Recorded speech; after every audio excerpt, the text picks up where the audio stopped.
Good morning everyone. Good morning. Naveen, Pankaj, Shanu, Govind, Brijesh. Good morning. Good morning. क्या हाल चाल आप सबके? Good morning. आवाज़ नहीं आ रही? अब तो आवाज़ आ रही है. Good morning everyone. कैसे हैं आप सब? टाइमिंग इश्यूज एक्चुअली 1 PM से ही होनी चाहिए थी classes, but the timing issues आज आपकी क्लास मैं नहीं लेने वाली थी, लेकिन कुछ प्रॉब्लम की वजह से मुझे लेना पड़ गया, तो आप सबको मेरे टाइम के हिसाब से एडजस्ट आज करना पड़ेगा. मैं फ्राइडे सैटरडे आपकी क्लास लूँगी, तो वो 9 उसी से चलेगी, ठीक है, 1 बजे से. Don't worry.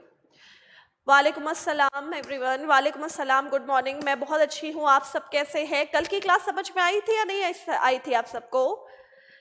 हाँ जी, कल की क्लास जीएसटी के बारे में थी. समझ में आया था या नहीं आया था? कैसा कुछ समझ में आया? कल क्या पढ़ाया मैंने आप सबको? हाँ जी, ओके.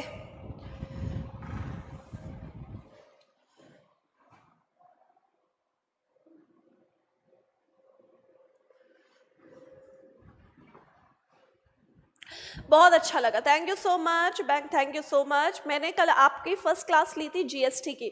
अच्छा, अब यहाँ पर ध्यान से सुनिए आप सबकी बात. अब क्योंकि आज ये क्लास पब्लिक नहीं है, it is not going on YouTube, ये यूट्यूब पे नहीं जा रही है. इसका मतलब ये है कि आज हमारी फर्स्ट क्लास हम स्टार्ट करते हैं बिल्कुल बेसिक से, कि मतलब आज आप अपनी फर्स्ट क्लास मान के चलो. जो मैंने डेमो दिया था उसमें जो जीएसटी का टॉपिक मैंने करवाया था, जब हम बजट एंड टैक्सेशन का चैप्टर शुरू करेंगे तो उसमें बीच में जीएसटी का टॉपिक आएगा, तो वो जीएसटी का topic that I will skip, यानी उसको मैं नहीं पढ़ाऊंगी क्योंकि उसको मैं पढ़ा चुकी हूँ, ठीक है. तो बस बजट के टॉपिक पर जो जीएसटी का पोर्शन है उसको हटाकर हम पूरा बजट पढ़ेंगे. तो ये आज आपकी फर्स्ट क्लास है, ठीक है. तो आज की क्लास हम अपने एक्चुअल कोर्स को स्टार्ट करते हैं. हम अपने एक्चुअल कोर्स को स्टार्ट करेंगे और आज की क्लास हम स्टार्ट करते हैं इकोनॉमिक्स के बेसिक इंट्रोडक्शन से, यानी हमारी अर्थशास्त्र का मतलब क्या है. What is economics? भाई, सब्जेक्ट शुरू करने से लिए हमको ये भी तो पता होना चाहिए ना कि अर्थशास्त्र का मतलब आखिरकार होता क्या है, ठीक है. ओके, चलो हम बात करते हैं इकोनॉमिक्स के बेसिक इंट्रोडक्शन के. अब आप सबके सब कमेंट करना बंद कर दीजिए, क्योंकि अगर आप हाय, गुड मॉर्निंग या ऐसे कमेंट करते रहेंगे तो मुझे आपके एक्चुअल क्वेश्चंस नहीं दिख पाएंगे, ठीक है, क्योंकि बहुत सारे कमेंट्स चलते हैं. और इसीलिए बिल्कुल रेलिवेंट कमेंट करिएगा जब आपको क्वेश्चन पूछना हो. और जब तक मैं पढ़ा रही हूँ या मेरा फेस इधर की तरफ है या मैं कैमरे में देखकर आपको पढ़ा रही हूँ, उस टाइम तक अगर आप कोई भी क्वेश्चन कमेंट पे करते हो तो मैं उसका जवाब नहीं दूंगी. थोड़ा टाइम उसके बाद जब मैंने यहाँ पर पढ़ा के एक टॉपिक कंप्लीट किया, उसके बाद मैं आप सबके कमेंट्स लूंगी और आपका जो भी डाउट है उस टाइम मैं आंसर दूंगी, ठीक है. यानी पढ़ने का तरीका आपको समझ में आ गया. लेट मी टेल यू कि पहले मुझे आपको समझाने दो. समझाने देने के बाद उसके बाद मैं 5 मिनट रुकूंगी, जब तक कि यहाँ पर जो चीज़ मैंने पढ़ाई है वो आप सब नोट कर लीजिएगा. उसके बाद हम उसी टाइम पर आपके कमेंट्स को पढ़ेंगे, ठीक है. उससे बीच में अगर आपने कोई भी कमेंट किया तो वो मैं नहीं देख पाऊंगी और ना ही मैं उसका रिप्लाई करूंगी, ठीक है. चलो स्टार्ट करते हैं इकोनॉमिक्स यानी अर्थशास्त्र से. इकोनॉमिक्स मतलब क्या होता है? अर्थशास्त्र को समझने के लिए हम एक बेसिक से एग्जाम्पल से अपनी क्लास को स्टार्ट करते हैं. सबसे पहले एक बेसिक सा एग्जाम्पल लेते हैं कि इकोनॉमिक्स यानी अर्थशास्त्र हम किसे कहते हैं. तो फॉर एग्जाम्पल मान लीजिए हमें किसी ने 1000 रुपीज दिए. फॉर एग्जाम्पल मान लीजिए हमें किसी ने 1000 रुपीज दिए, 1000 रुपए दिए हैं, और हमसे कहा गया है कि हमारे जितने भी नीड्स एंड वांट्स हैं या हमारे जितने भी एक्सपेंडिचर हैं, जितनी भी ज़रूरतें हैं, उन्हें हमें ये 1000 रुपए से पूरा करना है. 1000 रुपए देते टाइम कहा गया है कि ये आपके पास एक बहुत लिमिटेड पैसा है. अनलिमिटेड पैसा तो नहीं है जिसे वेस्ट करके हम खत्म कर सके. एक बहुत लिमिटेड पैसा हमको दिया गया है और हमसे कहा गया है कि हमारी सारी ज़रूरतें, हमारी सारी नीड्स एंड वांट्स इन्हीं लिमिटेड पैसों से पूरा करना है। तो लिमिटेड, सीमित होने के कारण यहाँ पर मैं सबसे पहला काम क्या करूँगी, यहाँ मैं सबसे पहला काम करूँगी, इन 1000 रुपए को डिस्ट्रीब्यूट करूँगी अपनी नीड्स एंड वांट्स के हिसाब से। यानी जिस एरिया में मुझे ज़्यादा खर्चा करना होगा वहाँ मैं ज़्यादा करूँगी, जिस एरिया में मुझे कम खर्चा करना होगा वहाँ मैं कम करूँगी, ताकि इन 1000 रुपए से हम अपनी सारी ज़रूरतों को सेटिस्फाई कर सके। तो ये जो पूरा प्रोसेस आपके सामने है, यानी हमारे पास पैसा होने से लेकर इसका डिस्ट्रीब्यूशन अपनी नीड्स एंड वांट्स के हिसाब से करना और इससे खर्चा करना, इसे हम कहते हैं इकोनॉमिक्स यानी अर्थशास्त्र। यानी जो भी पैसा हमको दिया गया है उन पैसों को अपने नीड्स एंड वांट्स के हिसाब से डिस्ट्रीब्यूट करके उन पैसों को खर्चा करो, ताकि उन पैसों से आप अपनी सारी ज़रूरतों को सेटिस्फाई कर सको, फुलफिल कर सको। तो इसे हम क्या कहेंगे, इकोनॉमिक्स यानी अर्थशास्त्र कहेंगे। अब ये तो था एक बहुत ही सिंपल सा एग्जाम्पल, उदाहरण आपके लिए कि अर्थशास्त्र मतलब क्या है। अगर हम इकोनॉमिक्स की एक्चुअल डेफिनेशन पर फोकस करें, एक्चुअली हमसे इकोनॉमिक्स क्या कहती है, एक्चुअल डेफिनेशन क्या है, तो इकोनॉमिक्स की एक्चुअल डेफिनेशन हमसे कहती है कि हमारे इंडिया में, हमारे राष्ट्र में जितने भी रिसोर्सेज हैं, रिसोर्सेज यानी संसाधन, यानी कोई भी ऐसी चीज जिससे मैं अपनी किसी भी तरीके की जरूरत को पूरा करती हूं, वो हमारे लिए क्या है, रिसोर्स।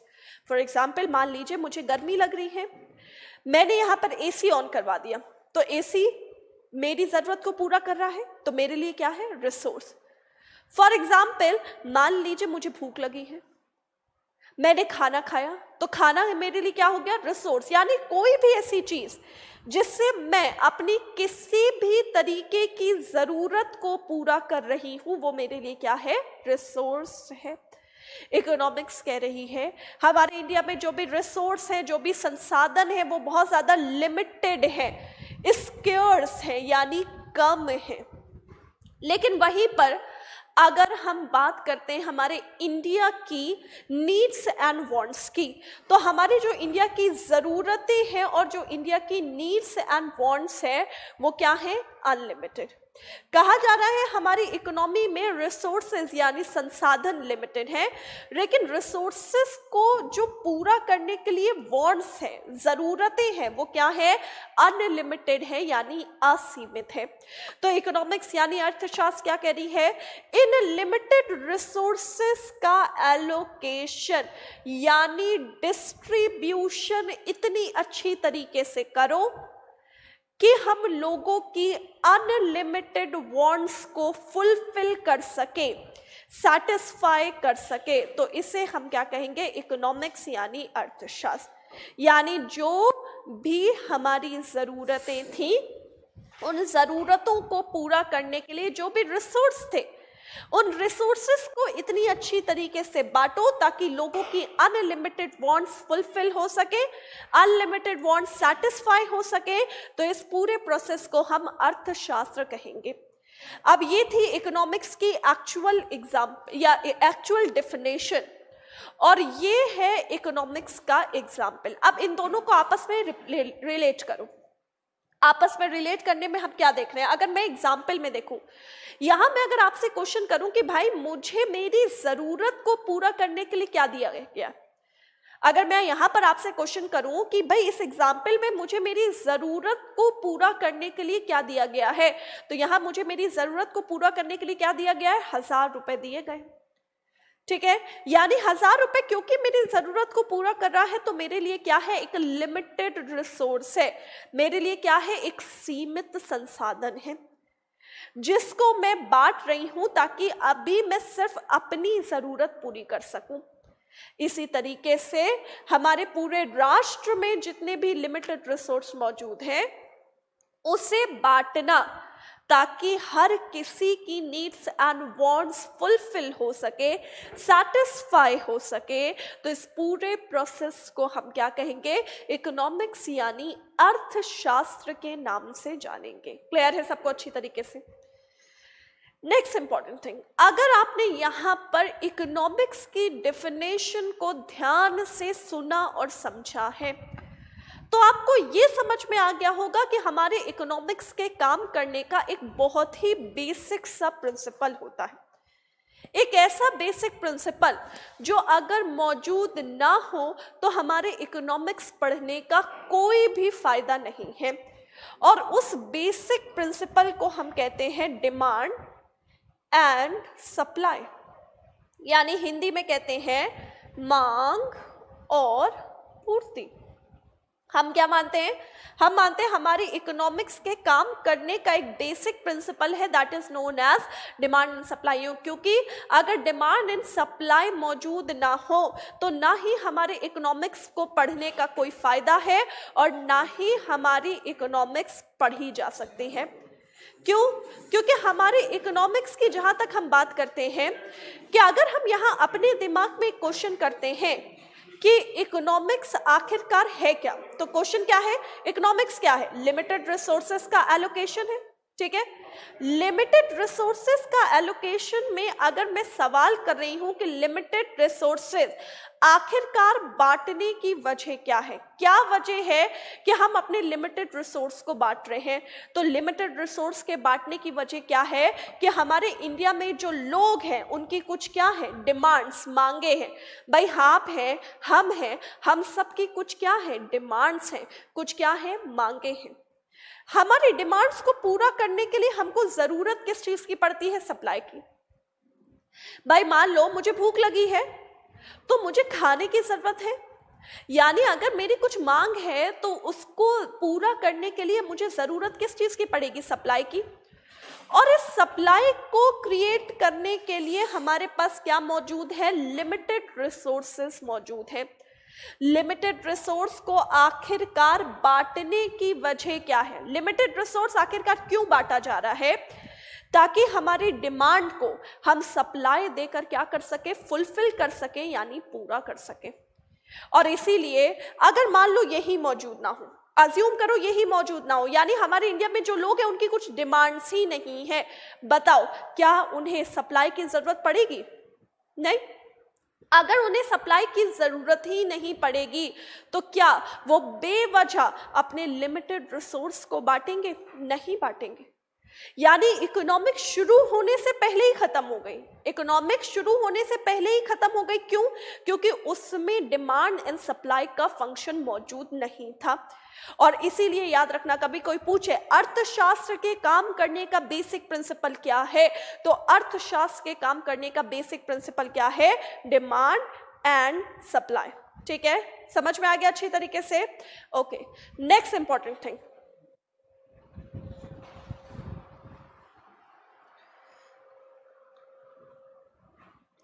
ओके, नेक्स्ट बात करते हैं कि इकोनॉमिक्स की शुरुआत कहाँ से हुई। एक बहुत इंपॉर्टेंट क्वेश्चन है। हम बात करते हैं, यार मैंने तो आपको ये समझा दिया कि इकोनॉमिक्स मीन्स क्या है, मुझे किसने समझाया इकोनॉमिक्स मतलब क्या है? इकोनॉमिक्स शुरुआत कहाँ से हो रही है? इकोनॉमिक्स की शुरुआत कहाँ से हुई? तो हम मानते हैं इकोनॉमिक्स की शुरुआत हुई थी एक बहुत ही फेमस बुक से, जिस बुक का नाम था वेल्थ ऑफ नेशन। ठीक है, और इस बुक को लिखा था एक इकोनॉमिस्ट ने जिनका नाम था एडम स्मिथ। दैट्स वाई आज भी कभी भी अगर हम फादर ऑफ इकोनॉमिक्स की बात करते हैं, राइट, आज भी हम कभी भी फादर ऑफ इकोनॉमिक्स की बात करते हैं तो फादर ऑफ इकोनॉमिक्स हमारे लिए कौन है? एडम स्मिथ है। क्यों है? क्योंकि उन्होंने हमको ये बुक लिख कर दी थी जिस बुक का नाम क्या था? Wealth of nation. और इस बुक को लिखा गया 1776। दैट वाई एडम स्मिथ को हम अर्थशास्त्र का पिता मानते हैं, फादर ऑफ इकोनॉमिक्स। क्लियर है सबको अच्छी तरीके से? नेक्स्ट इंपॉर्टेंट थिंग, अगर बात करते हैं हम इकोनॉमिक्स की, अर्थशास्त्र, तो इकोनॉमिक्स को पढ़ने के लिए आप में से बहुत सारे बच्चे इकोनॉमिक्स बैकग्राउंड के बैठे होंगे, ठीक है? तो यहाँ पर इकोनॉमिक्स को पढ़ने के लिए हम मानते हैं इकोनॉमिक्स को ब्रॉडली 2 पार्ट्स में डिवाइड किया जाता है। अर्थशास्त्र के 2 हिस्से हैं। Economics is divided into 2 part. कौन कौन से 2 हिस्से हैं? एक को हम कहेंगे माइक्रो इकोनॉमिक्स और एक को हम कहेंगे मैक्रो इकोनॉमिक्स। भाई 2 हिस्से हैं, एक को हम कहेंगे माइक्रो और एक को हम क्या कहेंगे? मैक्रो इकोनॉमिक्स, यानी व्यष्टि और समष्टि अर्थशास्त्र। अब व्यष्टि और समष्टि अर्थशास्त्र को समझने से लिए या उससे पहले हम अगर बात करते हैं कि ये वर्ड है इंग्लिश का, माइक्रो और मैक्रो। ये इंग्लिश का वर्ड जो माइक्रो है, इसका अर्थ क्या होता है? अगर मैं आप सबसे पूछूं माइक्रो मीन्स क्या, what is micro? Micro means क्या होता है? तो आप क्या कहोगे? माइक्रो मीन्स होता है छोटा, यानी स्मॉल। और अगर मैं पूछूं मैक्रो मीन्स क्या होता है, तो मैक्रो मीन्स होता है बड़ा, यानी लार्ज। यानी अगर देखा जाए तो अर्थशास्त्र को हमने 2 हिस्सों में बांटा है। कौन कौन से हिस्से हैं? एक है छोटा हिस्सा और दूसरा कौन सा हिस्सा है? बड़ा हिस्सा। अब यहाँ इन दोनों के बीच में डिफरेंस क्या है? क्या होता है छोटा हिस्सा और क्या होता है बड़ा हिस्सा? तो अगेन इसे समझने के लिए हम एक एग्जाम्पल लेते हैं। अब क्या एग्जाम्पल लोगे? एग्जाम्पल लेते हैं। फॉर एग्जाम्पल मान लीजिए हम यहाँ पर बात कर रहे हैं इस क्लास के बारे में। मान लो आप सारे स्टूडेंट हो, मेरे सामने क्लास चल रही है, मैं कह रही हूं मैं इस क्लास के नजरिए से बात कर रही हूं, इस क्लास के अप्रोच से बात कर रही हूं। तो इस क्लास में जितने भी स्टूडेंट्स बैठे हैं, इस क्लास में जितने भी स्टूडेंट हैं, मीन्स प्रियंका, सत्येंद्र, सुमित, शुभम, आरव, मनीष, जितने भी स्टूडेंट इस क्लास में हैं, अगर मैं हर एक स्टूडेंट से इंडिविजुअली उसके बारे में जानकारी ले रही हूँ, हर एक स्टूडेंट से इंडिविजुअली उसके बारे में स्टडी ले रही हूँ, तो इस क्लास के नज़रिए से हर एक स्टूडेंट की इंडिविजुअल स्टडी लेना, ये हमारे लिए किसका हिस्सा बनेगा? माइक्रो इकोनॉमिक्स का हिस्सा बनेगा। क्लियर है? और अगर इस क्लास में आप सारे स्टूडेंट को हम as a sum, as a whole लेकर बात कर रहे हैं, अब की बार मैं कह रही हूं आप सबकी टोटल इनकम क्या है, आप सबकी टोटल एक्सपेंडिचर क्या है, तो अब इस क्लास को जब हमने as a sum, as a whole लेकर बात करी, तो फिर ये हमारे लिए किसका हिस्सा बनेगी? फिर ये हमारे लिए मैक्रो इकोनॉमिक्स का हिस्सा बनेगी। क्या कहा मैंने कहा इस क्लास के नजरिए से अगर एक स्टूडेंट है तो माइक्रो, लेकिन अगर पूरा क्लास है तो वो हमारे लिए क्या है? मैक्रो इकोनॉमिक्स है। क्लियर है सबको अच्छी तरीके से? अच्छा, ये तो रही इस क्लास के बारे में। अब मान लो हम इस पूरे बिल्डिंग के बारे में बात करें। अगर ध्यान से सोचो तो इस टाइम इस पूरी बिल्डिंग में बहुत सारी क्लासेस एक साथ चल रही हैं। अगर इस पूरे बिल्डिंग के नजरिए से इस बिल्डिंग की हम एक इंडिविजुअल क्लास को लेकर डिस्कस कर रहे हैं, ध्यान से सुनिएगा क्वेश्चन फिर आंसर दीजिएगा। मैंने कहा अगर इस पूरे बिल्डिंग के नजरिए से बिल्डिंग की एक इंडिविजुअल क्लास को लेकर डिस्कस कर रहे हैं, माइक्रो में लिखोगे या मैक्रो इकोनॉमिक्स में लिखोगे? हाँ जी बताइए। अगर इस पूरे बिल्डिंग में बिल्डिंग की एक इंडिविजुअल क्लास को लेकर स्टडी कर रहे हैं तो फिर ये हमारे लिए किसका हिस्सा बनेगा? गुड, किसका हिस्सा बनेगा? माइक्रो इकोनॉमिक्स का हिस्सा बनेगा। बिल्कुल सही बात है, ठीक है। और वहीं पर अगर इस पूरे बिल्डिंग में आप सारे क्लास को as a sum, as a whole लेकर बात कर रहे हैं तो फिर ये हमारे लिए किसका हिस्सा बनेगा? मैक्रो इकोनॉमिक्स का। यानी अगर आपने नोटिस किया हो तो अगर हमने नजरिया बदला, अगर हमने अप्रोच बदला, तो माइक्रो और मैक्रो के एग्जाम्पल्स भी क्या हो गए? बदल गए, यानी चेंज हो गए। लेकिन हर एक नजरिए में, हर एक अप्रोच में आप यहां नोटिस करोगे कि मैं दो वर्ड्स को कॉमन रखूंगी। हर एक नजरिए में, हर एक अप्रोच में आप नोटिस करोगे मैं दो वर्ड्स को कॉमन रखूंगी। एक जगह मैं कहूंगी इंडिविजुअल और एक जगह मैं कहूंगी होल यानी सम। और यही बेसिक डिफरेंस होता है माइक्रो और मैक्रो में, इंडिविजुअल स्टडी और होल यानी सम स्टडी। बस इसकी एक्चुअल जो डेफिनेशन है, बस इसकी जो एक्चुअल डेफिनेशन है वो डेफिनेशन हम हमेशा लेंगे नेशन के नजरिए से, यानी राष्ट्र के नजरिए से क्या है माइक्रो, और राष्ट्र के नजरिए से क्या है मैक्रो इकोनॉमिक्स। तो पूरे राष्ट्र के नजरिए से याद रखिएगा, राष्ट्र की कोई भी एक इंडिविजुअल यूनिट यानी प्रत्येक व्यक्तिगत की अगर हम बात करते हैं तो फिर वह हमारे लिए किसका हिस्सा बनेगा, माइक्रो इकोनॉमिक्स का हिस्सा बनेगा। यहां पर ध्यान से लिखना, मैंने लिखा है इंडिविजुअल यूनिट, इंडिविजुअल पर्सन नहीं लिखा गया है। इसका मतलब ये है इस इंडिविजुअल यूनिट पे कोई जरूरी नहीं है कि सिर्फ एक व्यक्ति की बात हो रही है, नहीं, एक व्यक्ति तो हो रही है लेकिन एक व्यक्ति के अलावा एक कोचिंग सेंटर, एक बैंक, एक फर्म, एक इंडस्ट्री, किसी की भी बात हो सकती है। बस होना यह चाहिए कि पूरे राष्ट्र के लेवल पर राष्ट्र की कोई भी एक इंडिविजुअल यूनिट यानी प्रत्येक व्यक्तिगत होना चाहिए, तो फिर ये हमारे लिए किसका हिस्सा बनेगा, माइक्रो इकोनॉमिक्स का। ठीक है, और वहीं पर अगर हम पूरे नेशन को, सारे राष्ट्र को as a sum, as a whole लेकर बात कर रहे हैं तो फिर ये हमारे लिए किसका हिस्सा बनेगा, मैक्रो इकोनॉमिक्स का हिस्सा बनेगा। क्लियर है सबको, अच्छी तरीके से समझ में आ गया? आई होप सो यहां तक आपको समझ में आ गया होगा। तो चलिए यहीं से मैं आपसे एक क्वेश्चन पूछती हूँ, ये एग्जाम का पूछा हुआ क्वेश्चन है, यहीं से मैं आपको एक क्वेश्चन पूछती हूँ। एग्जाम में एक बार क्वेश्चन पूछा गया था, नेशन के नजरिए से study of sales of TISCO क्या है। क्वेश्चन क्या पूछा गया था, राष्ट्र के नजरिए से अगर हम टिस्को के सेल्स के बारे में जानकारी ले रहे हैं तो फिर ये हमारे लिए किसका हिस्सा है। सबसे पहले तो इस वर्ड की बात करो, टिस्को। टिस्को आखिरकार क्या है? TISCO Tata and iron steel company है, जैसे शॉर्ट फॉर्म में हम क्या कहते हैं, टिस्को कहते हैं। तो पूरे राष्ट्र के नजरिए से मैंने कहा राष्ट्र में एक इंडिविजुअल यूनिट है टिस्को। हमें फर्क नहीं पड़ता कि कितनी बड़ी यूनिट है या कितनी छोटी यूनिट है, पूरे राष्ट्र के नजरिए से है तो टिस्को क्या, इंडिविजुअल यूनिट है। और इसीलिए आप में से ज्यादातर लोगों का बिल्कुल सही आंसर है, पूरे राष्ट्र के नजरिए से टिस्को जो हमारे लिए इंडिविजुअल यूनिट है वो हमारे लिए किसका हिस्सा बनेगा, वो हमारे लिए माइक्रो इकोनॉमिक्स का हिस्सा बनेगा। क्वेश्चन एग्जाम में ऐसे ही पूछे जाते हैं।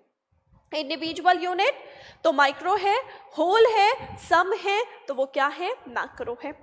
फॉर एग्जाम्पल हम पढ़ रहे हैं नेशनल इनकम के बारे में। फॉर एग्जाम्पल मैं क्वेश्चन पूछ रही हूं, हम पढ़ रहे हैं नेशनल इनकम यानी राष्ट्रीय आय के बारे में, तो नेशनल इनकम हमारे लिए किसका हिस्सा है, माइक्रो इकोनॉमिक्स का हिस्सा है या मैक्रो इकोनॉमिक्स का। नेशनल इनकम, राष्ट्रीय आय हमारे लिए किसका हिस्सा है, माइक्रो या मैक्रो। बिल्कुल सही बात है, किसका हिस्सा है, मैक्रो, क्योंकि हमने क्या बात करी, हमने बात करी नेशन को as a sum, as a whole लेकर। हम पढ़ेंगे हमारे इंडिया में क्या चल रहा है या हमारे इंडिया की सिचुएशन क्या चल रही है, इन्फ्लेशन चल रहा है, डिफ्लेशन, महंगाई के बारे में डिस्कस हो रहा है या मंदी के बारे में। हम पढ़े हमारे इंडिया का अनएम्प्लॉयमेंट यानी बेरोजगारी का लेवल कितना है। हम पढ़े हमारे इंडिया का बैंकिंग सिस्टम क्या कह रहा है। हम पढ़े हमारे इंडिया की फाइनेंशियल मार्केट यानी वित्तीय बाजार क्या कह रही है। यहाँ हर जगह देखोगे मैं नेशन को as a sum, as a whole लेकर बात कर रही हूँ। और इसीलिए जब हम नेशन को as a sum, as a whole लेकर बात करते हैं तो फिर ये हमारे लिए किसका हिस्सा बनेगा, मैक्रो इकोनॉमिक्स का। क्लियर है? आई थिंक आप सबको यहाँ तक तो क्लियर हो चुका होगा। चलिए नेक्स्ट डिफरेंस इन दोनों के बीच की बात करते हैं। याद रखिएगा, अगर हम बात करते हैं हमारी इकोनॉमी की, तो माइक्रो और मैक्रो इकोनॉमिक्स के भी काम करने के कुछ बेसिक प्रिंसिपल होते हैं। अभी मैंने आपको इकोनॉमिक्स की डेफिनेशन पढ़ाई थी, तो मैंने आपको बताया था इकोनॉमिक्स के काम करने का एक बेसिक प्रिंसिपल है जिसे हम क्या कहते हैं, demand and supply. And in the same way हमारे लिए माइक्रो और मैक्रो इकोनॉमिक्स के भी काम करने का बेसिक प्रिंसिपल होता है। और कभी पूछा जाए माइक्रो इकोनॉमिक्स के काम करने का बेसिक प्रिंसिपल क्या है, तो माइक्रो इकोनॉमिक्स के काम करने का भी बेसिक प्रिंसिपल होता है इंडिविजुअल डिमांड, इंडिविजुअल सप्लाई। और अगर कभी पूछा जाए मैक्रो इकोनॉमिक्स के काम करने का बेसिक प्रिंसिपल क्या है, तो वो होता है aggregate demand and aggregate supply. Aggregate means क्या होता है, एग्रीगेट मीन्स होता है टोटल यानी सब। Total demand total supply macro है, इंडिविजुअल डिमांड इंडिविजुअल सप्लाई तो वो हमारे लिए क्या है, माइक्रो इकोनॉमिक्स है। क्लियर है सबको अच्छी तरीके से? ओके, नेक्स्ट डिफरेंस इन दोनों के बीच में हमेशा याद रखिएगा, माइक्रो और मैक्रो इकोनॉमिक्स के कुछ मेजर डिटर्मिनेंट भी होते हैं। मेजर डिटर्मिनेंट, मेजर डिटर्मिनेंट को हम हिंदी में कहते हैं प्रमुख निर्धारक। मेजर डिटर्मिनेंट हिंदी में क्या कहते हैं, प्रमुख निर्धारक।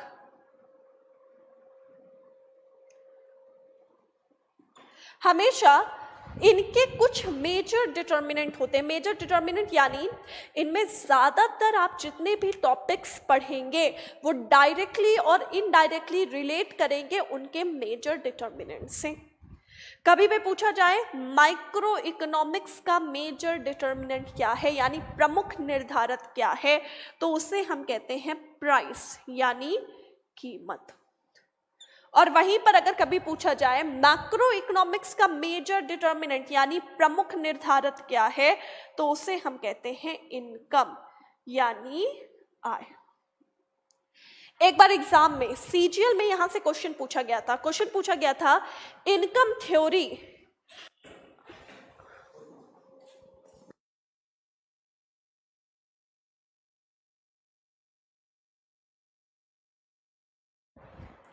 तो अगर हम बात कर रहे हैं कि एक बार सीजीएल में क्वेश्चन पूछा गया था, सीजीएल में क्वेश्चन क्या पूछा गया था, इनकम थ्योरी अर्थशास्त्र के किस हिस्से से संबंधित होता है। क्वेश्चन आया था इनकम थ्योरी हमारे इकोनॉमिक्स के किस पार्ट से संबंधित होता है, क्योंकि इनकम को हम एक मेजर डिटर्मिनेंट कहते हैं माइक्रो का, मैक्रो का, और इसीलिए इनकम थ्योरी हमारे लिए किससे संबंधित होता है, मैक्रो इकोनॉमिक्स से। और वहीं पर प्राइस थ्योरी हमारे लिए किससे संबंधित होता है, प्राइस थ्योरी हमारे लिए संबंधित होता है माइक्रो इकोनॉमिक्स से। क्लियर है सबको अच्छी तरीके से? ठीक है, यानी इसका मतलब क्या है, इसका मतलब ये है आप ज्यादातर टॉपिक जितने भी मैक्रो इकोनॉमिक्स में पढ़ोगे वो डायरेक्टली और इनडायरेक्टली आय यानी इनकम से संबंधित होने वाला है, और आप ज्यादातर टॉपिक जितने भी माइक्रो में पढ़ोगे वो डायरेक्टली और इनडायरेक्टली किससे संबंधित होने वाला है, कीमतों से यानी प्राइसेस से। क्लियर है?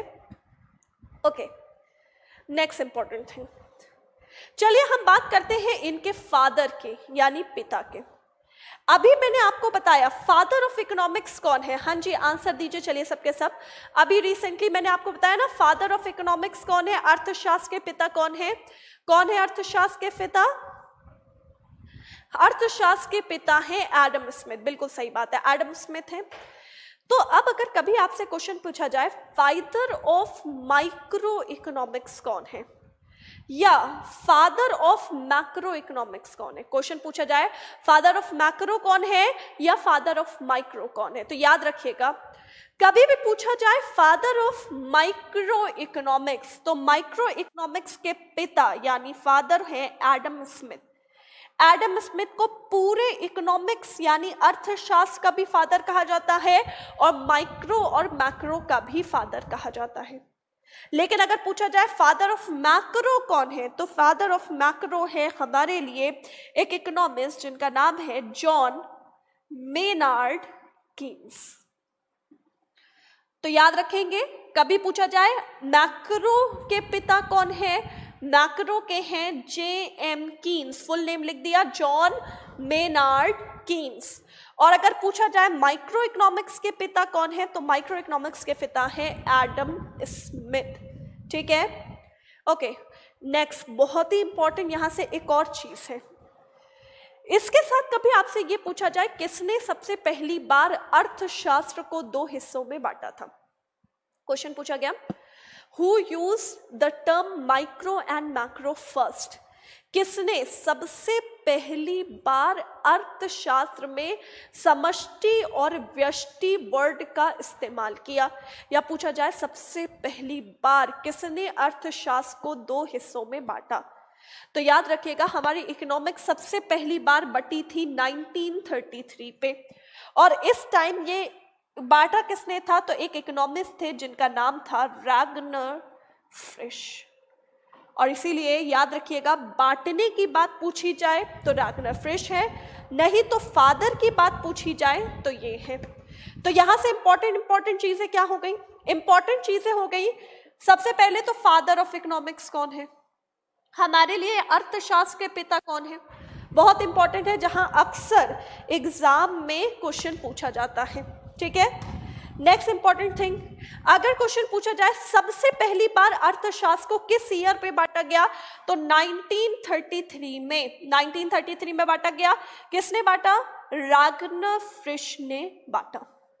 नेक्स्ट इंपॉर्टेंट थिंग, यहां पर माइक्रो इकोनॉमिक्स के पिता एडम स्मिथ है। एडम स्मिथ को पूरे अर्थशास्त्र के पिता भी माना जाता है, माइक्रो के भी माना जाता है। मैक्रो इकोनॉमिक्स के पिता कौन है, J.M. Keynes, John Maynard Keynes. पूछा जाए मेजर डिटर्मिनेंट, प्रमुख निर्धारक के बारे में, तो माइक्रो इकोनॉमिक्स में मेजर डिटर्मिनेंट कौन है, प्राइस, और मैक्रो इकोनॉमिक्स का मेजर डिटर्मिनेंट कौन सा है, इनकम यानी आय। क्लियर है सबको अच्छी तरीके से। तो ये था एक बहुत ही बेसिक सा इंट्रोडक्शन आपके लिए। बेसिक जरूर है मैं कह रही हूं, लेकिन यहां से बहुत इंपॉर्टेंट क्वेश्चंस एग्जाम में बनते हैं। बहुत इंपॉर्टेंट क्वेश्चन इसी बेसिक इंट्रोडक्शन से आपको देखने को मिलेंगे। ठीक है, तो एक बार मैं साइड हो जा रही हूं।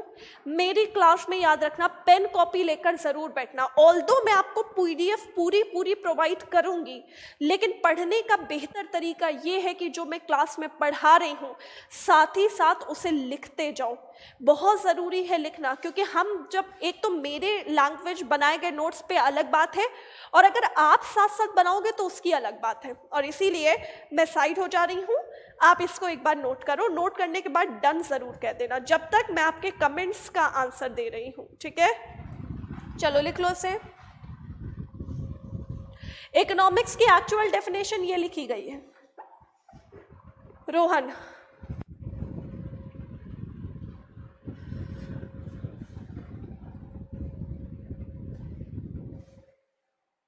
ओके, जल्दी से लिख लीजिए।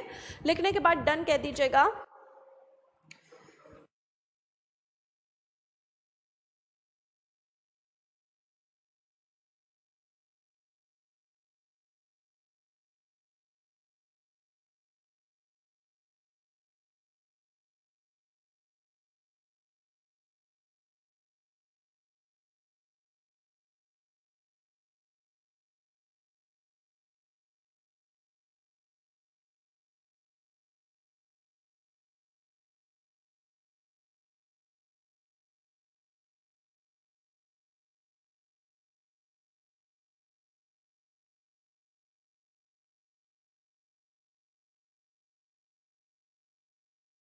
नाइनटीन 1933 है पंकज, इट इज 1933।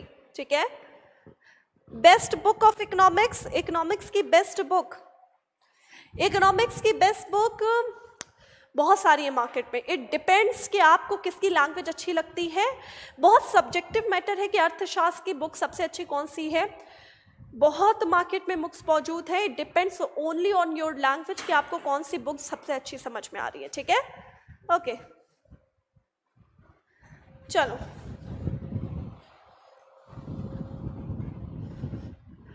बेटा, अभी तो मैंने शुरू किया अमन, अभी आप पूछ रहे हो कितने टाइम पे खत्म हो जाएगा। academic eco or competitive eco depends on the real life situation, I guess, and academic eco depends upon the study of eco that we are studying in academics. academic eco और competitive eco का कोई मतलब नहीं है आपके लिए. Hindi medium में ma'am Arihant अच्छी बुक है, अरिहंत इज गुड, अरिहंत हिंदी में भी अच्छी है, इंग्लिश.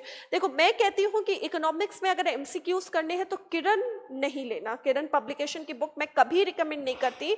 क्वेश्चन उसमें बहुत मिलेंगे बट उसके एक्सप्लेनेशन बहुत खराब है और उसमें काफ़ी सारे क्वेश्चन गलत भी दिए हुए हैं और इसीलिए बेटर है कि आप ल्यूसेंट ले लो, अरिहंत ले लो, ये बुक्स अच्छी हैं. ठीक है,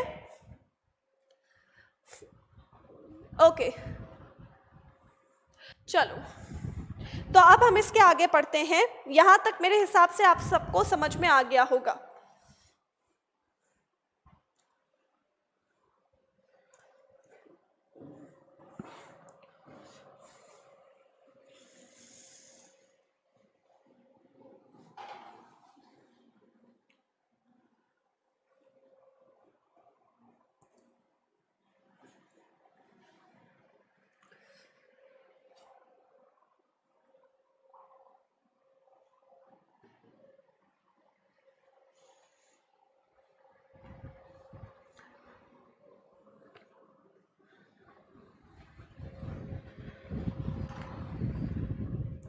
ओके चलो नेक्स्ट अगर हम बात करें तो ये तो बेसिक इंट्रोडक्शन था. आज की क्लास स्क्रीनशॉट की फैसिलिटी करियर ऐप पर नहीं है. स्क्रीनशॉट आप नहीं ले सकते तो बेटर है कि आप लिखें. स्क्रीनशॉट आप यहाँ नहीं ले सकते तो आपको लिखना ज़रूरी है. ठीक है, ओके. एनसीईआरटी तो हमेशा ही बहुत अच्छी हो रही है. एनसीईआरटी तो हमेशा ही बहुत अच्छी होती है, उसके तो कोई मतलब ही नहीं है. 11th-12th की NCERT is the best economics book जो कि अभी तक है. एनसीईआरटी मस्ट है. ठीक है, बिल्कुल. मेरे टीच करने के बाद आपको रीड तो करना है. आप जितना ज़्यादा रीड करोगे उतना ज़्यादा अच्छा है. ठीक है, जितना ज़्यादा आप इकोनॉमिक्स पढ़ोगे, जितने ज़्यादा एमसीक्यूज सॉल्व करोगे, आप प्रीवियस ईयर क्वेश्चन पेपर ले लो, जितना ज़्यादा क्वेश्चन सॉल्व करोगे उतना आपके लिए बहुत अच्छी बात है. ठीक है, ओके चलो. आज की क्लास बेसिक इंट्रोडक्शन तो हमने ख़त्म किया. आज की क्लास हम अपने इकोनॉमिक्स का सबसे पहला और सबसे इंपॉर्टेंट टॉपिक से स्टार्ट करते हैं जिसे हम कहते हैं इन्फ्लेशन. हिंदी में इसे हम कहते हैं मुद्रास्फीति. आज की क्लास हम स्टार्ट करेंगे इन्फ्लेशन. हिंदी में से हम क्या कहेंगे? मुद्रास्फीति. ठीक है, मुझे 5 मिनट का ब्रेक दो, मैं पानी पी लूं. जब तक आप ये नोट करो, मैं पानी पी लेती हूं.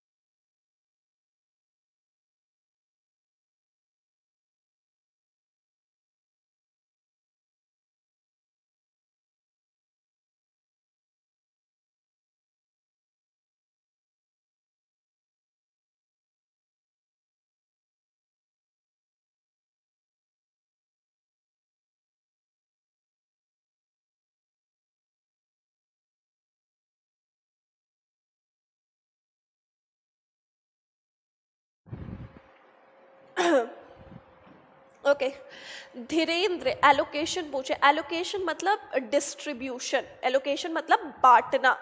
एलोकेशन यानी किसी चीज को डिस्ट्रीब्यूट करना, किसी चीज को हिस्सों में बांटना. ठीक है, ओके चलो. तो आज की क्लास हम बहुत ही इंपॉर्टेंट टॉपिक से क्लास को स्टार्ट करने वाले हैं जिसे हमने क्या कहा? इन्फ्लेशन कहा. हिंदी में क्या कहा? इसको मुद्रास्फीति कहा.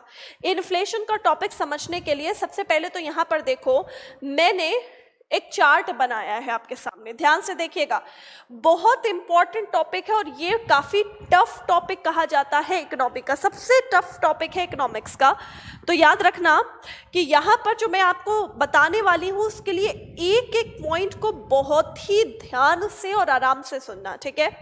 इन्फ्लेशन, मुद्रास्फीति के टॉपिक को समझने के लिए सबसे पहले हमें एक चार्ट के बारे में डिस्कस करना है, और इस चार्ट में एक कॉलम में मैं लिखने जा रही हूं सिचुएशंस ऑफ इकोनॉमी।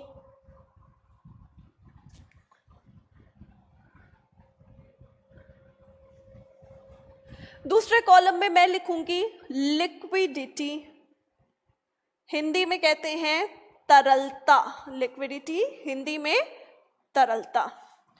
तीसरे कॉलम में लिख रहे हैं लिक्विड्स, हिंदी में कहते हैं तरल। और थर्ड कॉलम में लिख रही हूं परचेसिंग पावर, हिंदी में कहते हैं क्रय शक्ति। परचेसिंग पावर, क्रय शक्ति, ठीक है।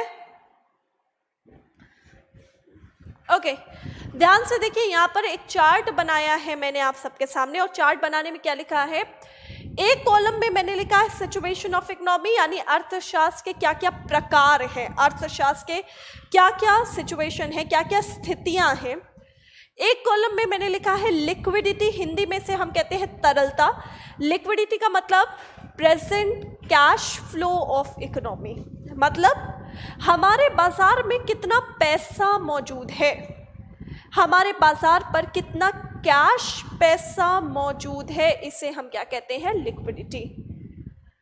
लिक्विड्स यानी हमारे बाजार पर कितनी चीजें मौजूद हैं, हमारी इकोनॉमी में कितनी वस्तुएं मौजूद है, सप्लाई ऑफ गुड्स कितना है, उसे हम क्या कहते हैं, लिक्विड्स। और परचेसिंग पावर, क्रय शक्ति, यानी हम कितने पैसों से कितनी चीजें खरीद कर ला सकते हैं, और इसे हम क्या कहते हैं, परचेसिंग पावर यानी क्रय शक्ति। हमारे बाजार में जो पैसा है वो क्या है, लिक्विडिटी। जो हमारे बाजार पर चीजें हैं उसे हम क्या कहते हैं, लिक्विड्स। और अगर हमारे बाजार पर हम कितने पैसों से कितनी चीजें खरीद कर ला रहे हैं, ये क्या है, परचेसिंग पावर यानी क्रय शक्ति, ठीक है। तो अब यहाँ पर हम बात करते हैं, फॉर एग्जाम्पल मेरे हाथ में ये 100 रुपए का नोट है और ये पेन है, मेरे हाथ पे 100 रुपए का नोट है और ये पेन है। ध्यान से सुनो, जो 100 रुपए का नोट है वो लिक्विडिटी है, इसे हम तरलता कहेंगे। जो ये पेन है इसे हम तरल यानी लिक्विड कहेंगे। और हम कितने पैसों से कितनी चीजें खरीद कर ला रहे हैं, कितने पैसों से कितनी चीजें, यानी मैं कह रही हूं मैं 100 रुपए में ये 4 पेन खरीद कर ला रही हूं, तो इसे मैं क्या कहूंगी, परचेसिंग पावर यानी क्रय शक्ति, ठीक है। अब ध्यान से सोचिए, मान लीजिए इस पेन का प्राइस मार्केट में बढ़ जाता है, मान लीजिए इस पेन का प्राइस मार्केट में क्या हो जाता है, बढ़ जाता है, यानी इंक्रीज कर जाता है। अगर इस पेन का प्राइस मार्केट में बढ़ता है यानी इंक्रीज करता है, तो क्या फिर भी मैं 100 रुपए में ये 4 पेन खरीद कर ला पाऊंगी, नहीं। अगर हम कंपेयर करेंगे तो कम ला पाएंगे या ज्यादा ला पाएंगे, तो हम क्या ला पाएंगे, कम ला पाएंगे। यानी जैसे ही पेन महंगा हुआ, जैसे ही लिक्विड्स यानी तरल महंगे हुए, परचेसिंग पावर यानी क्रय शक्ति अपने आप क्या होने लगेगी, कम होने लगेगी, यानी गिरने लगेगी, ठीक है। और जैसे ही पेन सस्ता होता है, यानी जैसे ही इसका प्राइस मार्केट में कम होता है, मैं 100 रुपए में ज्यादा पेन खरीद कर लाऊंगी। तो यानी जैसे ही ये सस्ता हुआ, परचेसिंग पावर क्या हो गई, बढ़ गई। और जैसे ही पेन महंगा हुआ, परचेसिंग पावर गिर गई। यानी सबसे पहली चीज जो हमने यहां पर नोटिस करी वो ये है कि तरल का क्रय शक्ति से कैसा संबंध होता है। तरल का क्रय शक्ति से इनवर्स रिलेशनशिप होता है, यानी अगर मार्केट में कीमतें बढ़ती हैं, प्राइसेस बढ़ते हैं, तो परचेसिंग पावर अपने आप क्या हो जाती है, कम हो जाती है।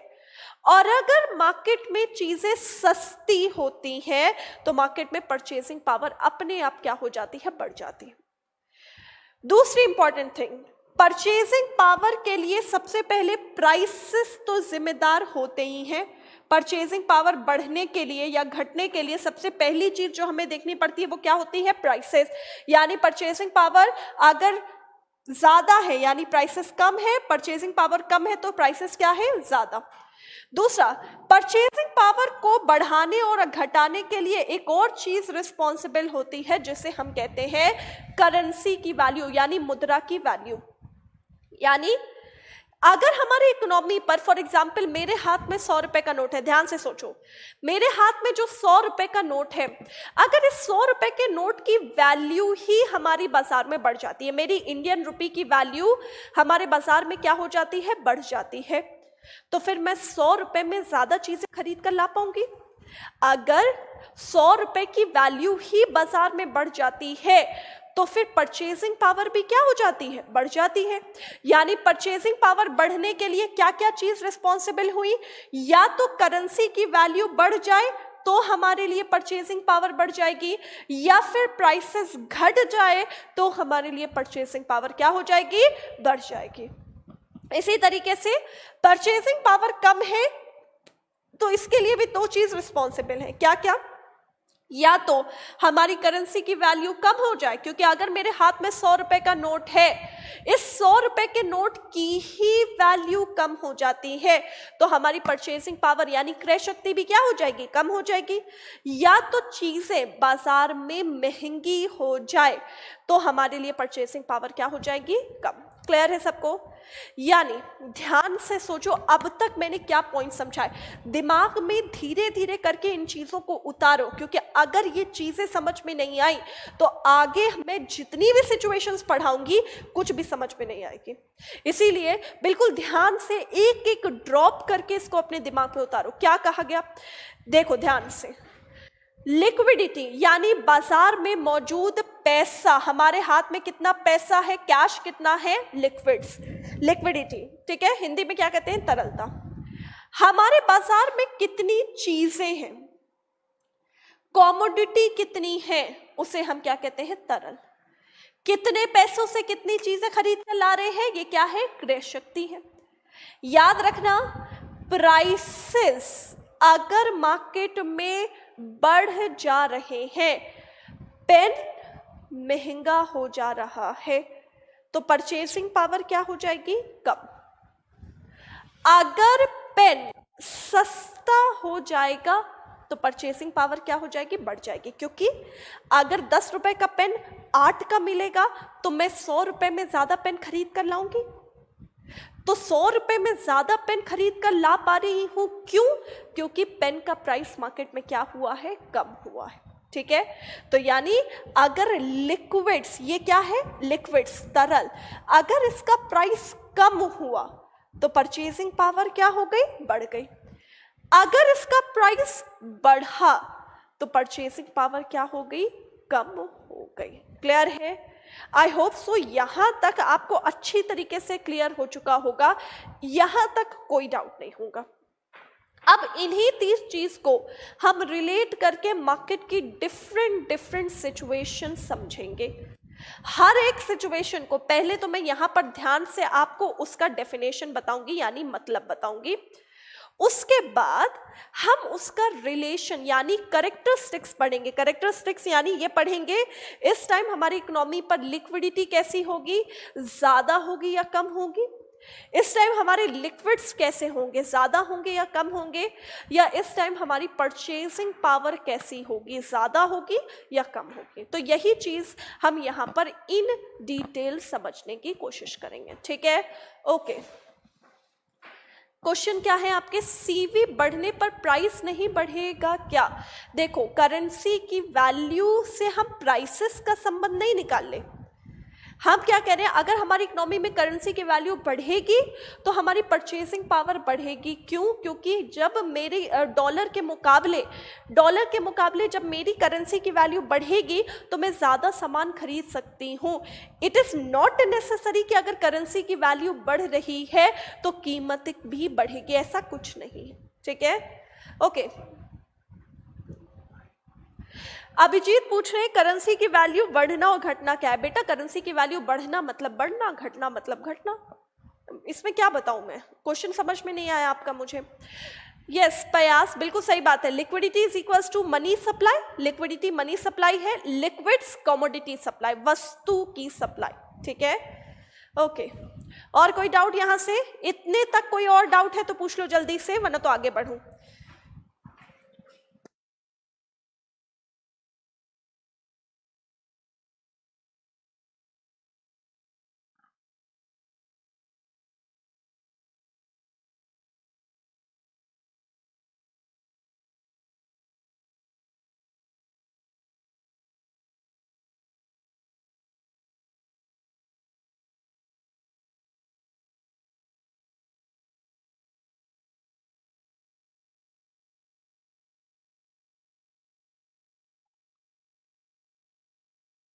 बेटा अभी तक मैंने इन्फ्लेशन का मतलब ही नहीं समझाया तो मैं गुड और बैड क्यों समझाऊंगी। ठीक है, ओके।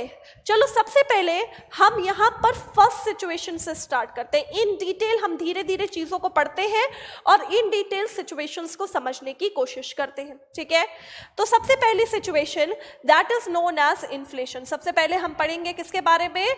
इन्फ्लेशन। हिंदी में इसे हम कहते हैं मुद्रास्फीति, या सिंपल डेफिनेशन में कह सकते हो महंगाई। ठीक है, अब इन्फ्लेशन क्या है? What is inflation? आप कमेंट करना बंद, सिर्फ सुनने में ध्यान दो। इन्फ्लेशन क्या है? महंगाई यानी मुद्रास्फीति क्या होता है? इन्फ्लेशन माने जब लगातार हमारे मार्केट में चीजों की कीमतें बढ़ती हैं। ध्यान से सुनो, क्या कहा?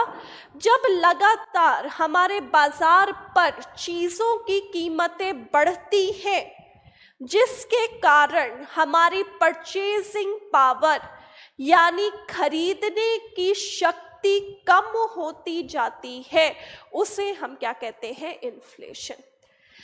लगातार बाजार में चीजों की कीमतें बढ़ना जरूरी है महंगाई आने के लिए। महंगाई एक दो प्रोडक्ट के महंगे होने से नहीं आती। सबसे पहली इंपॉर्टेंट चीज, महंगाई ना ही ऐसे आएगी कि आज कोई चीज की कीमत बढ़ी फिर घट गई, फिर बढ़ी फिर घट गई, फिर बढ़ी फिर घट गई, ये नहीं है महंगाई। क्या कहा जाता है? अगर मार्केट में 100 प्रोडक्ट है, ध्यान से सुनो, अगर मार्केट में 100 प्रोडक्ट है तो 100 में से अगर 80% यानी 80 प्रोडक्ट का बाजार में लगातार मार्केट में कीमतें बढ़ती जा रही हैं, जिसके कारण हम जितने भी इंडिविजुअल हैं हमारी परचेजिंग पावर यानी खरीदने की शक्ति अपने आप कम होती जा रही है। तो इस कंडीशन को हम क्या कहेंगे? मुद्रास्फीति यानी इन्फ्लेशन कहेंगे।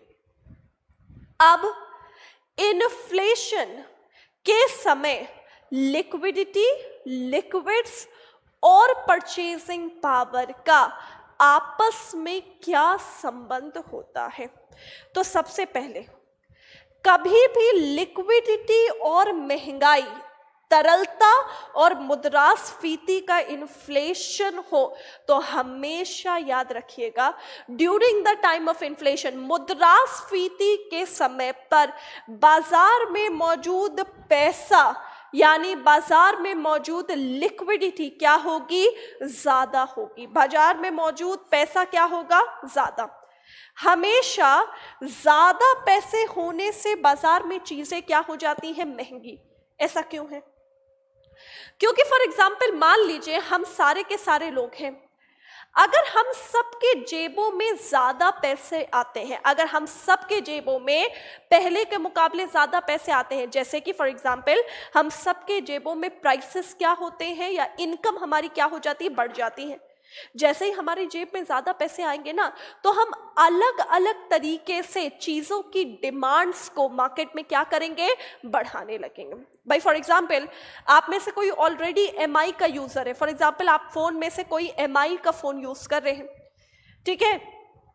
मान लो आपकी इनकम बढ़ी, तो आप सोचोगे यार चलो सैमसंग खरीद लिया जाए, ऐसा सोचेंगे ना। फॉर एग्जाम्पल, कोई ऑलरेडी सैमसंग का यूजर है, भाई उसकी इनकम बढ़ेगी, वो सोचेगा यार चलो आईफोन खरीद लिया जाए। कोई ऑलरेडी आईफोन का यूजर है, उसकी इनकम बढ़ेगी, तो वो सोचेगा चलो यार नेक्सस का फोन खरीद लिया जाए। यानी जैसे ही हमारे जेबों में ज्यादा पैसे आते हैं ना, होता यह है कि इसका असर पड़ता है हमारे चीजों की मांग पर। यानी हम अलग अलग तरीके से मार्केट्स की डिमांड यानी मांगों को क्या करते हैं, बढ़ाते हैं। ऑन द कॉन्ट्रेरी, लेकिन दूसरी तरफ इन्फ्लेशन कहता है बाजार का पैसा तो ज्यादा है, लेकिन बाजार में मौजूद लिक्विड्स यानी तरल यानी वस्तुएं क्या है, कम है। यानी पैसा ज्यादा है तो मार्केट में मांग ज्यादा है, डिमांड ज्यादा है, लेकिन मार्केट में चीजों की सप्लाई यानी लिक्विड्स क्या है, कम है। अब चीजों में डिमांड ज्यादा है लेकिन चीजों में सप्लाई कम है।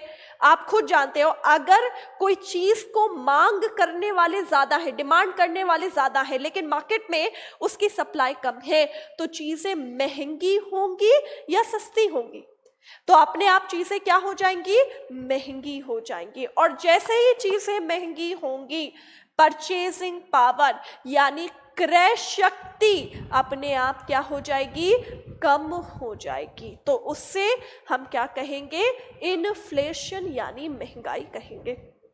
आई होप सो यहां तक आपको समझ में आ गया होगा। क्या बोला मैंने, क्या समझाया मैंने, ध्यान से सुनो। मैंने समझाया महंगाई, मुद्रास्फीति मतलब लगातार चीजों की कीमतों का बढ़ना, जिसके कारण हमारी खरीदने की शक्ति यानी क्रय शक्ति का कम हो जाना, उसे हम क्या कहेंगे, इन्फ्लेशन कहेंगे। इन्फ्लेशन के समय हमेशा याद रखना, बाजार की तरलता यानी बाजार की लिक्विडिटी क्या होगी, ज्यादा। बाजार में ज्यादा पैसे होने से महंगाई क्यों आती है, क्योंकि जब हमारे पास ज्यादा पैसे होते हैं तो हम अलग अलग तरीके से चीजों की डिमांड को मार्केट में क्या करते हैं, बढ़ाते हैं। तो चीजों में डिमांड क्या हो रही है, बढ़ रही है। लेकिन ऑन द कॉन्ट्रेरी इन्फ्लेशन कह रहा है हमारी इकोनॉमी पर चीजों की सप्लाई कम है, यानी लिक्विड्स क्या है, कम। जब चीजों में डिमांड ज्यादा, सप्लाई कम होगा, तो चीजें अपने आप क्या हो जाएंगी, महंगी। जैसे ही चीजें महंगी हुई, क्रय शक्ति यानी परचेसिंग पावर घट जाएगी, क्योंकि चीजें महंगे होने पर अगर हम 100 रुपए का नोट बाजार में लेकर जा रहे हैं तो हम पहले के मुकाबले कम चीजें खरीद कर ला पाएंगे। तो परचेसिंग पावर क्या, क्रय शक्ति क्या, कम हो गई। तो इसे हम क्या कहेंगे, इन्फ्लेशन यानी महंगाई कहेंगे, मुद्रास्फीति कहेंगे। यहां तक आपको अच्छी तरीके से समझ में आ गया होगा। चलो इसका जस्ट अपोजिट कंडीशन की बात करते हैं, जस्ट उल्टी कंडीशन, उसे हम कहते हैं डिफ्लेशन। अभी तक हमने कहा इन्फ्लेशन यानी मुद्रास्फीति, अब हम कहते हैं डिफ्लेशन। डिफ्लेशन का मतलब क्या है, ये है महंगाई, इसे नॉर्मली भाषा में समझ लो सस्ताई। ये है महंगाई और ये क्या है, सस्ताई है, ठीक है। अब यहां पर डिफ्लेशन क्या है, ध्यान से सुनिएगा।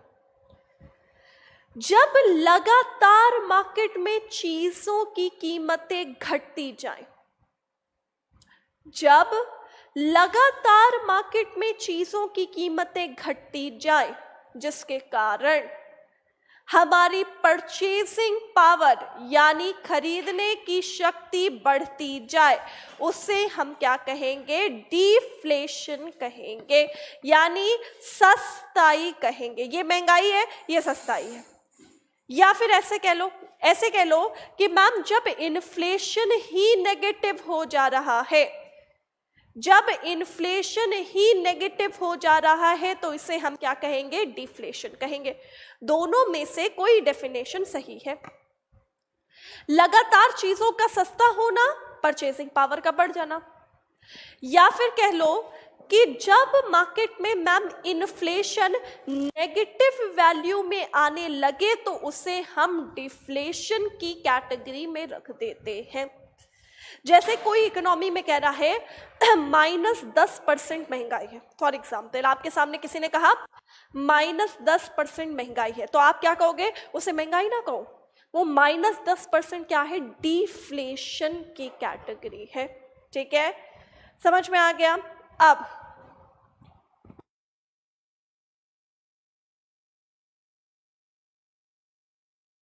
ओके, तो अब यहां पर हम बात करते हैं डिफ्लेशन के समय इसका और इसका आपस में क्या रिलेशन है।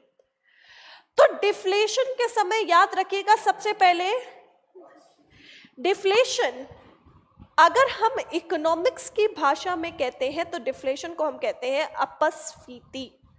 भाई इन्फ्लेशन मुद्रास्फीति है तो डिफ्लेशन को हम क्या कहेंगे, अपस्फीति कहेंगे। अब डिफ्लेशन में चीजें सस्ती हो रही, यहां से स्टार्ट करो, ये अभी छोड़ो, लिक्विडिटी का कॉलम छोड़ो, लिक्विड से स्टार्ट करो। डिफ्लेशन में चीजें सस्ती हो रही हैं, तो बताओ चीजें ज्यादा होंगी या चीजें कम होंगी। चीजें सस्ती हो रही हैं तो चीजें ज्यादा है या कम है, आंसर देना स्टार्ट करो। हाँ जी, तो ऑब्वियस सी बात है, चीजें क्या होंगी, ज्यादा। बिल्कुल सही बात है, ज्यादा होगी। क्यों, क्योंकि चीजें महंगी तो तभी होती है ना जब चीजों की कमी होती है। चीजें ज्यादा है तो चीजें अपने आप क्या है, सस्ती होगी, यानी चीजें क्या हैं, ज्यादा। गुड, चीजें ज्यादा है और सस्ती है, यानी परचेजिंग पावर भी क्या होगी, ज्यादा। चीजें ज्यादा है, सस्ती है, तो परचेजिंग पावर भी क्या होगी, ज्यादा। और हमारे बाजार पर लिक्विडिटी, यानी हमारे बाजार पर पैसा, हमारे बाजार का पैसा भी ज्यादा हो, उससे हम क्या कहेंगे, डिफ्लेशन कहेंगे। अब ये ध्यान से सुनो भाई, हमने सोचा, मैम ने कहा इन्फ्लेशन का अपोजिट डिफ्लेशन है, तो चलो हम क्या कर रहे हैं, साइंस का अपोजिट कर देते हैं। वहां बढ़ रही है तो यहां पर घटेगी नहीं।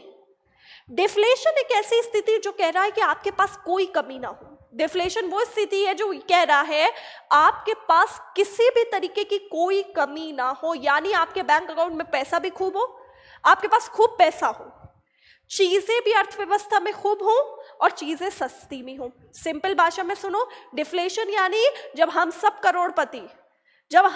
करोड़पति और बाजार में चीजें क्या बिक रही है, सस्ती बिक रही हैं, तो उसे हम डिफ्लेशन कहेंगे। इससे हमेशा याद रखना, हम सब करोड़पति और चीजें क्या है, सस्ती। अब याद करने पर आसानी है, हम करोड़पति हैं यानी लिक्विडिटी ज्यादा है, चीजें सस्ती हैं तो सस्ती कब होंगी, जब लिक्विड्स क्या होंगे, ज्यादा, और परचेजिंग पावर भी क्या होगी, ज्यादा।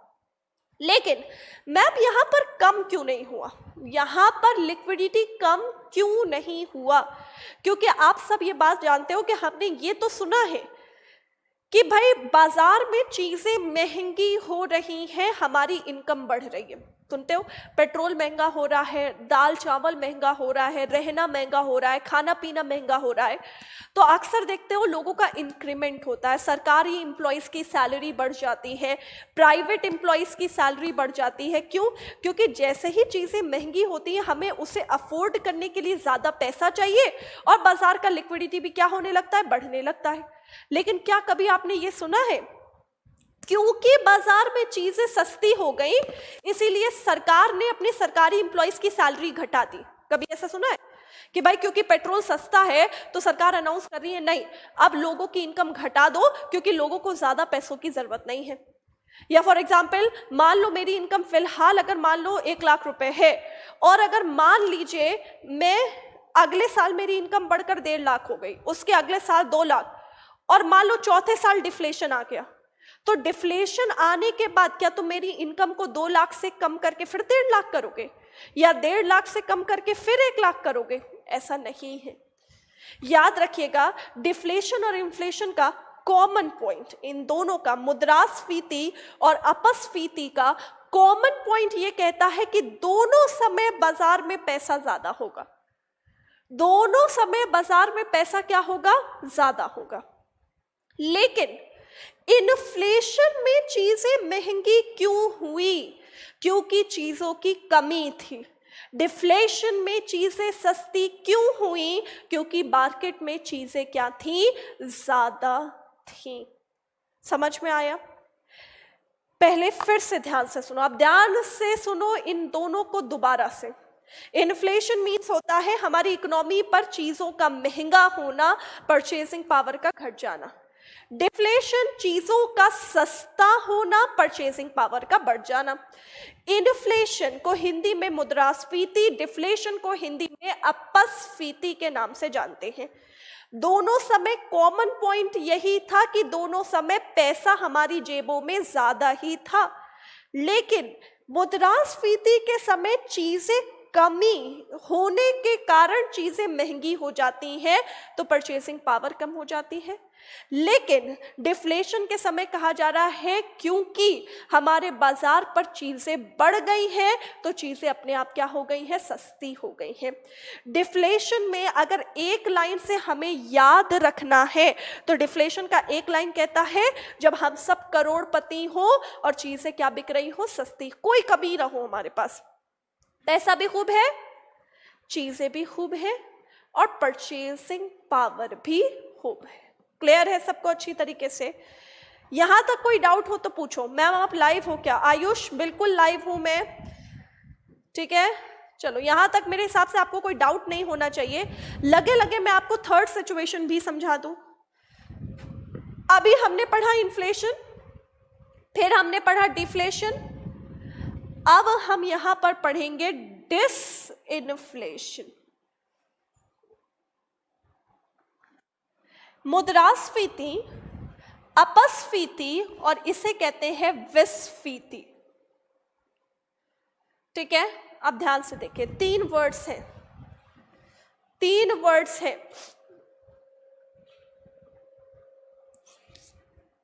ओके, अब ध्यान से देखो, यहां पर तीन वर्ड्स हैं, इन्फ्लेशन मुद्रास्फीति, डिफ्लेशन अपस्फीति और डिसइन्फ्लेशन यानी विस्फीति। ध्यान से सुनिएगा यहां पर बात, ठीक है। डिसइन्फ्लेशन यानी जब मार्केट में इन्फ्लेशन बढ़ रहा हो लेकिन पहले के मुकाबले कम तेजी से बढ़ रहा हो। जब मार्केट में महंगाई आ रही है लेकिन पहले के मुकाबले कम तेजी से महंगाई आ रही है, तो उस कंडीशन को हम क्या कहेंगे, डिसइन्फ्लेशन। भाई देखो ध्यान से, यहां चीजें महंगी हो रही हैं इन्फ्लेशन में, यहां चीजें सस्ती हो रही हैं। डिसइन्फ्लेशन में भी चीजें महंगी ही होंगी लेकिन पहले के मुकाबले कम तेजी से महंगी होंगी। जैसे कि फॉर एग्जाम्पल मैं तुम लोगों को यहां पर एक ग्राफ छोटा सा बना के दे रही हूं, ध्यान से देखिए इस ग्राफ को। मैं कह रही हूं चीजें तेजी से महंगी हो रही हैं, फिर महंगी हुई लेकिन कम तेजी से, और अब चीजें सस्ती होने लगी। ध्यान से देखो, जब चीजें तेजी से महंगी हो रही हैं, ये स्थिति मुद्रास्फीति थी, इन्फ्लेशन। जब चीजें महंगी हो रही हैं लेकिन पहले के मुकाबले कम तेजी से महंगी हो रही हैं, तो वो डिसइन्फ्लेशन यानी विस्फीति कहला रहा है। और जब चीजें सस्ती हो रही हैं तो वो डिफ्लेशन यानी अपस्फीति कहला रहा है। आई होप सो इस ग्राफ से आप सबको क्लियर हो जाना चाहिए। यहां महंगी होती है, यहां सस्ती होती है, लेकिन यहां पर महंगी होती है पहले के मुकाबले कम तेजी से महंगी होती है। क्लियर है सबको अच्छी तरीके से? ठीक है, अब यहां पर ध्यान से देखो, डिसइन्फ्लेशन पर फीचर्स वही होंगे जो इन्फ्लेशन पर होंगे। डिसइन्फ्लेशन पर फीचर वही होंगे जो इन्फ्लेशन में होंगे। क्लियर है? तो अब इन तीनों पर कोई डाउट है तो मुझसे पूछो जल्दी से। मैं हट रही हूँ सामने से, इसे लिखो और कोई डाउट है तो पूछो। विकास कह रहे हैं मैम बुक में डेफिनेशन डिफरेंट है। कौन सी बुक में कौन सी डेफिनेशन डिफरेंट है, पूरी बात लिखो, ठीक है। हाँ जी, नोट्स की पीडीएफ मिलेगी, बिल्कुल मिलेगी।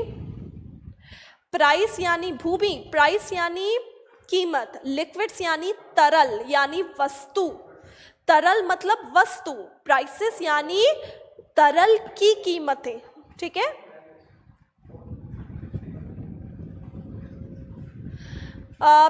पायस, अगर आप मुझसे यहाँ पढ़ रहे हैं तो जो मैं पढ़ा रही हूँ उसको लेकर चले, कोई और आपको क्या पढ़ा रहा है मुझे मतलब नहीं है, मैं जो पढ़ा रही हूँ आपको वो पता होना चाहिए कि वो क्या है, ठीक है। ध्यान से देखिए, और कोई डाउट है यहाँ पर तो पूछो इन तीनों की। नहीं प्रिया, जो 1 बजे की क्लास थी वो अभी हो गई है, तो आज 1 बजे क्लास नहीं होगी, शाम को होगी, ठीक है। ध्यान से देखो इन तीनों में और कोई डाउट?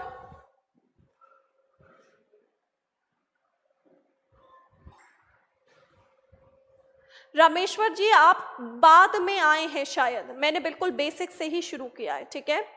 डिसइंफ्लेशन एक बार फिर से, जय फिर से डिसइंफ्लेशन। बेटा डिसइंफ्लेशन कुछ भी नहीं है, जब इन्फ्लेशन पहले के मुकाबले कम तेजी से बढ़ रहा है तो उस कम तेजी वाली सिचुएशन को हम डिसइन्फ्लेशन यानी विस्फीति कहेंगे, ठीक है। ओके मनीषा, आप एक बार फिर से कमेंट करिए, एक बार फिर से कमेंट करिए, मेरे को क्वेश्चन आपका दिखाई नहीं दे रहा। अजय जी ये तो मैं बहुत बार बता चुकी हूँ, इस तरीके के क्वेश्चन के आंसर मैं बार बार नहीं दूंगी, आप क्लास स्ट्रीम हो जाए उसको दोबारा से रिपीट करके देखना।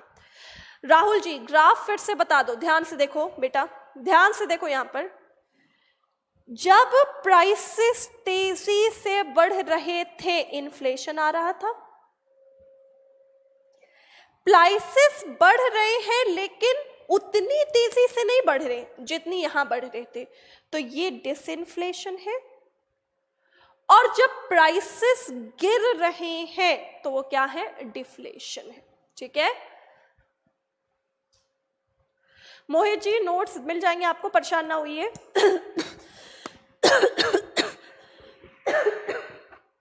मैम मुद्रा का मूल्य गिर जाना क्या होता है?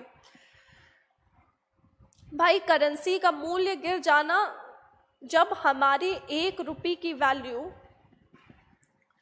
For example $1 is equals to 60 rupees है, अब हो गया $1 is equals to 75 rupee.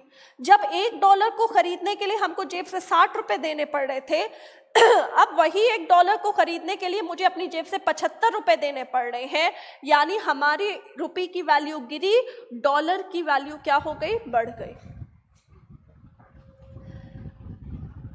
Other effects of inflation and deflation, पायस, other effects of inflation and deflation, बाजार पर इन्फ्लेशन के अपने फायदे नुकसान है, डिफ्लेशन के अपने फायदे और नुकसान है। एक बार मुझे सारी सिचुएशन जब मैं समझा के खत्म करूंगी तो ये सारी चीजें आपको अपने आप से क्लियर हो जाएंगी, ठीक है।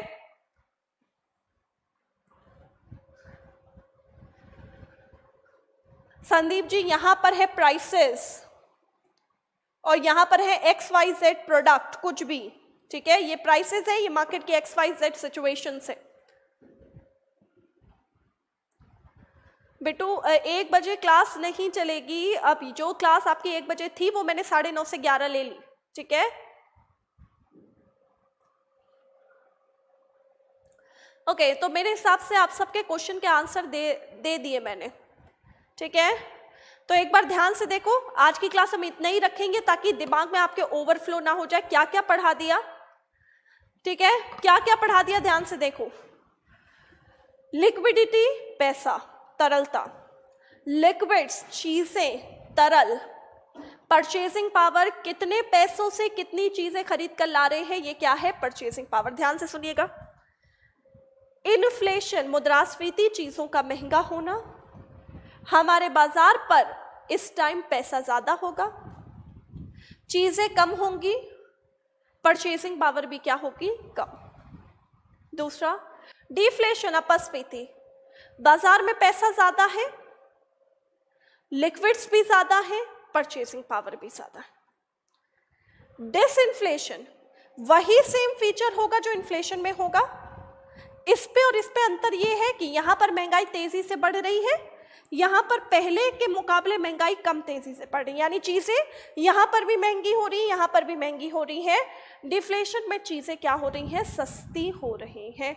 आई होप सो आपको यहां तक समझ में आ गया होगा। ठीक है, तो आज की क्लास हम यहीं तक रखेंगे। आज की क्लास हम यहीं पर फिनिश करने के बाद अब नेक्स्ट क्लास यानी कल इसके आगे कंटिन्यू करेंगे। ठीक है, नेक्स्ट हम कल इसके आगे कंटिन्यू करेंगे। Thank you Deepak ji. आज की क्लास आपको कैसी लगी, सब समझ में आया? जितना पढ़ाया वो सब समझ में आया कि नहीं आया आप सबको आज की क्लास? और जितने लोग लेट आए थे प्लीज एक वीडियो स्ट्रीम हो जाए तो दोबारा से देखना, सब समझ में आ जाएगा। ठीक है, तो आज की क्लास हम यहीं तक रखते हैं। क्लास समझ में आई आप सबको? अच्छा लगा पढ़कर? ओके, तो चलो आज की क्लास हम यहीं खत्म करते हैं। नेक्स्ट क्लास में हम इसी के आगे कंटिन्यू करेंगे। जब तक आप सब अपना ख्याल रखें। करंट अफेयर का सेशन ज़रूर देखें, यूट्यूब में पड़ा हुआ है, करंट अफेयर के कॉलम में भी पड़ा हुआ है। करंट अफेयर की क्लास ज़रूर देखें। नेक्स्ट क्लास मिलते हैं, कल मिलते हैं। ठीक है, bye bye and take care, bye.